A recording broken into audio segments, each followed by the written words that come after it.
નમસ્કાર મિત્રો, અમારી એસઆરટી ગુજરાતી ચેનલમાં તમારું સ્વાગત છે। મિત્રો, દેશ દુનિયાની તાજા ખબર જાણવા માટે અમારી ચેનલને મિત્રો તમે અત્યારે સબસ્ક્રાઇબ કરી દેજો। જી હા મિત્રો, અત્યારે હાલની સૌથી મોટી અને દુઃખદ ખબર સામે આવી રહી છે। જી હા મિત્રો, આપને જણાવી દઈએ કે એસટી ડ્રાઈવરનું હીટસ્ટ્રોકથી મોત। વિગતવાર વાત કરવામાં આવે તો સુરેન્દ્રનગરમાં કાળઝાળ ગરમીમાં એક ત્યારે હૃદયવિદારક ઘટના સામે આવી છે।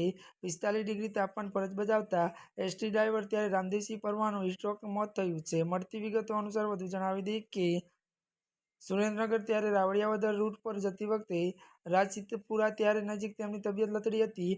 મોત પહેલા ડ્રાઈવરે બસને સુરક્ષિત રીતે સાઈડમાં ઊભી રાખી, જેના કારણે મુસાફરોનો આબાદ બચાવ થયો। અને વધુમાં મળતી વિગતો અનુસાર જણાવી દઈએ કે ત્યારે મિત્રો તેમને હોસ્પિટલ લઈ જવાયા હતા, ત્યાં તેમને દમ તોડ્યો હતો। જી હા મિત્રો, અત્યારે હાલની આ સૌથી મોટી અને દુઃખદ ખબર સામે આવી રહી છે। ત્યારે મિત્રો આજના માટે બસ આટલું જ। અમારી ચેનલમાં નવા હોય તો અમારી ચેનલને મિત્રો તમે લાઇક, શેર અને સબસ્ક્રાઇબ કરી દેજો। ધન્યવાદ।